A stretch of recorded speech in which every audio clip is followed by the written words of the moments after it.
आए चलते हैं अपने नेक्स्ट न्यूमेरिकल 10.6 की तरफ। A wooden bar vibrating into a water surface in a ripple tank has a frequency of 12 hertz. The resulting wave has a wavelength of 3 centimeter. What is the speed of wave?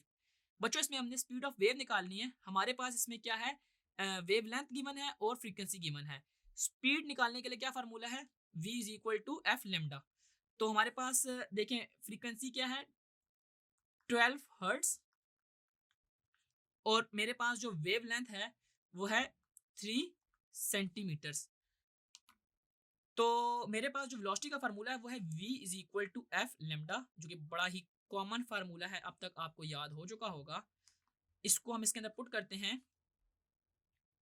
F है हमारे पास 12 और lambda 3 centimetre. इसको भी हम metres में convert कर लेते हैं। 3 को जब हम 100 से डिवाइड करेंगे तो आ जाएगा 0.03 मीटर्स। ठीक है, तो 12 इंटू 0.03 के साथ जब हम मल्टीप्लाई करेंगे तो वहाँ इसको निकाल लेते हैं। 12 इंटू 0.03 तो ये मेरे पास आता है 0.36 मीटर्स पर सेकेंड।